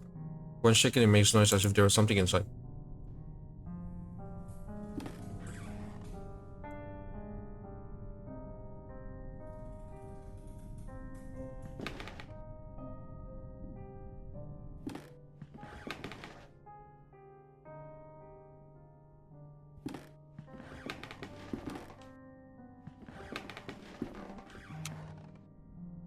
I put the clock hand in its place. I need to set the clock to the correct time.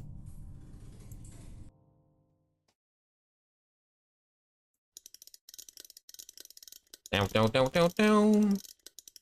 Nope, nope, nope, nope, nope, nope. Oh, I just need to hold, click and hold. It's like, don't go. Jesus Christ, man. Don't rotate to the other way.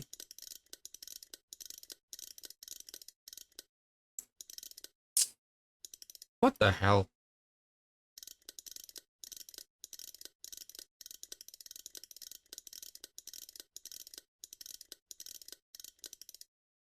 Maybe it's a mistake to play this game with a trackpad.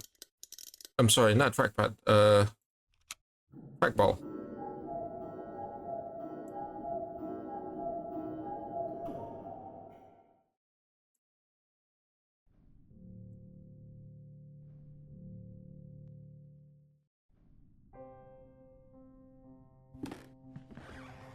Oh, the death of Twitter.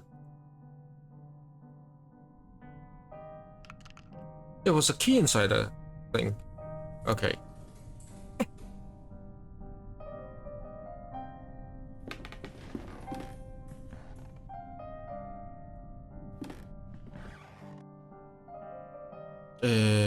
This way. I'm so sleepy.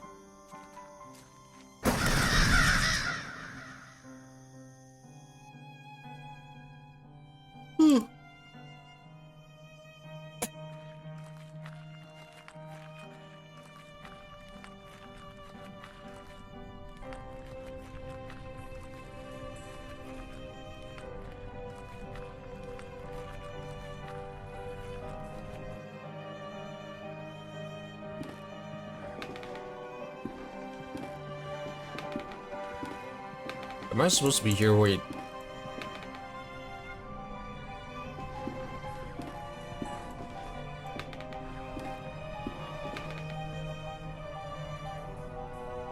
This and no other is the function of the serum we manufactured at the boarding school when we were young. It's something that we didn't understand at the time to complete the mind, the proscenium of the big theater, and there help us to look behind the curtain that separates the world of man from land of truth. To look, I say, if anything, to apprehend an image of what lives here. Just that. Will the hoop allow us to raise the curtain enough to walk off the stage and go beyond? I don't understand a single word.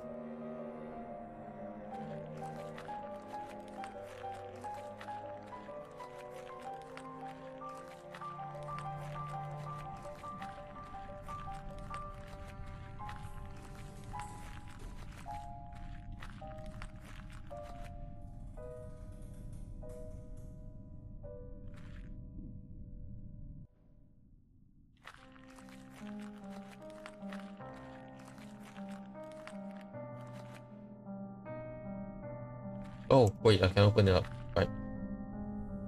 Okay.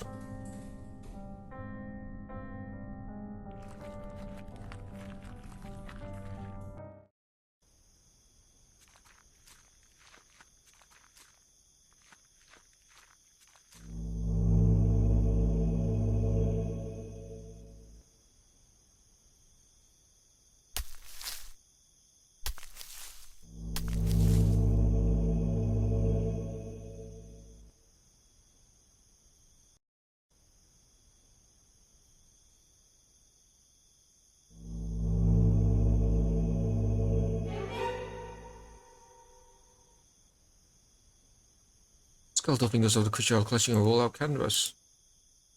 There's the map of the stars.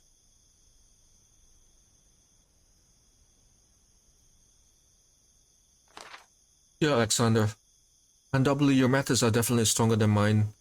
How do you manage to get results with such alacrity? On another note, my effort with the treatise of alchemy was not accidental. When examining the text closer, I have come to the conclusion that for a time, Raymundus Lully saw the same thing as we did. In his account, he described a formula that he calls Hupu, yes, like the legendary bird. It closely resembles the serum which we have worked so far except for minor differences. It's a pity what you tell me about old Mike. I hope he gets better soon. How do I get out here?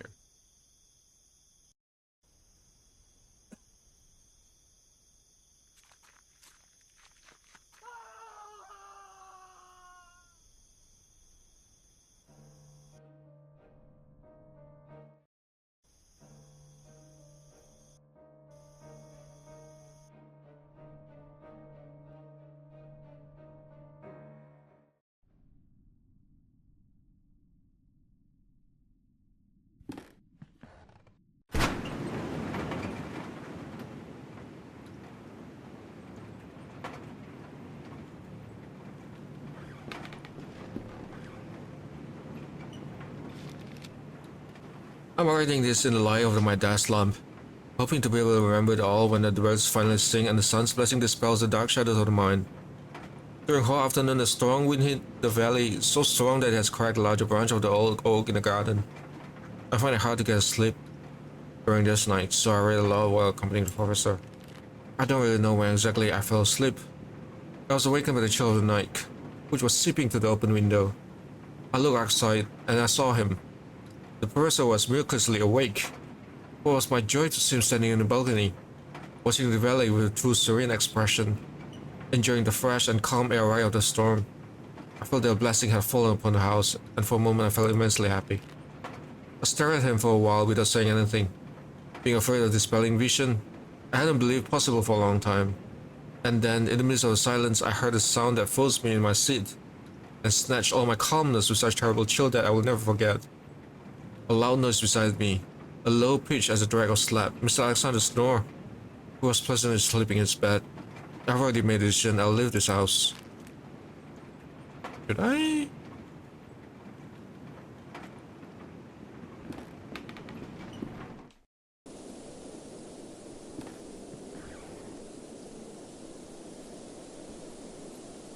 Okay.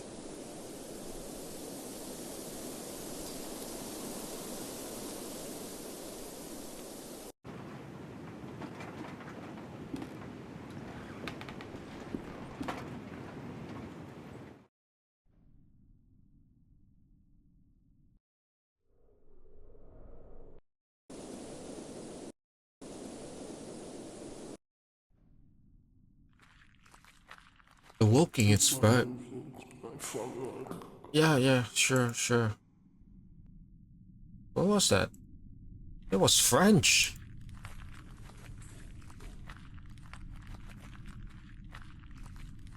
The walking is very slow.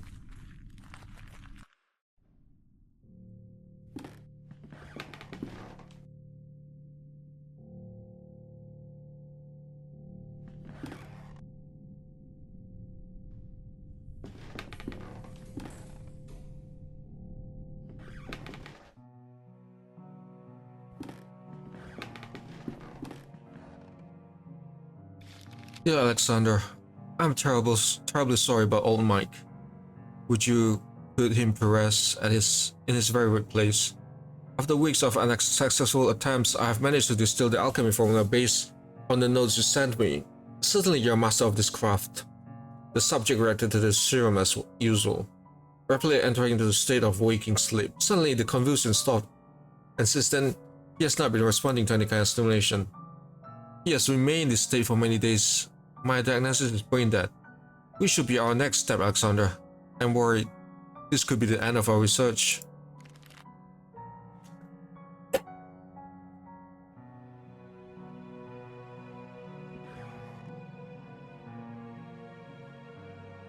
Okay.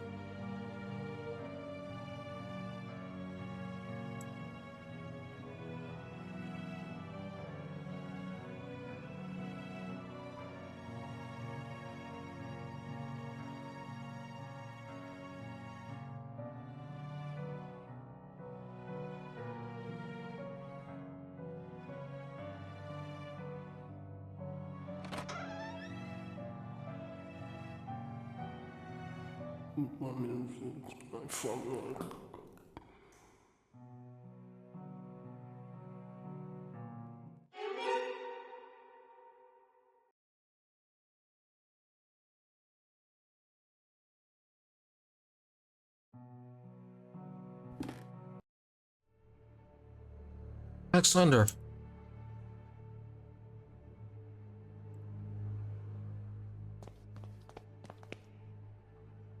This is what they asked me to search for, is it? Is it not? Alexander, am I right? Last door. Last door, we can cross together. What should I do? I'm waiting for you. Here in the mist. It's nearby. I can hear it. What is nearby? What do you hear? I heard the beating of his wing. It knows we're afraid. I'm ready. Sit down. Sit.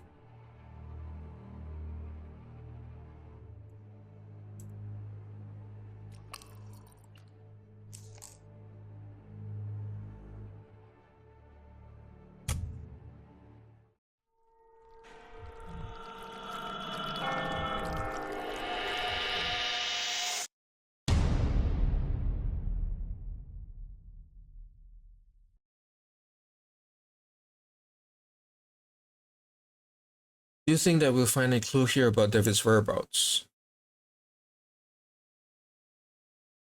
The police must have taken almost everything, but we have no other leads to pursue. Hopefully they have overlooked something. What about this one?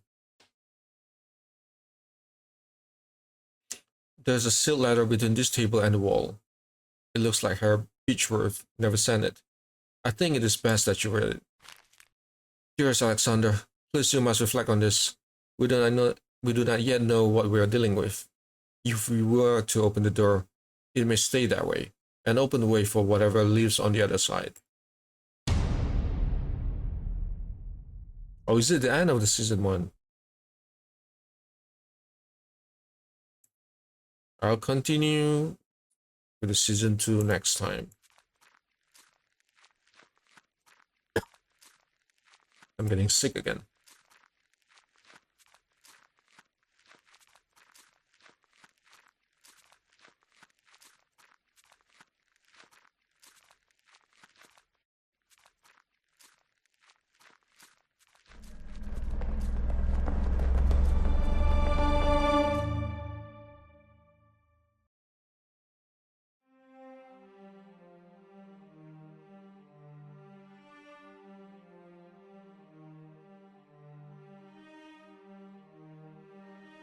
Anyway, thanks for watching. See you all next time. Bye bye.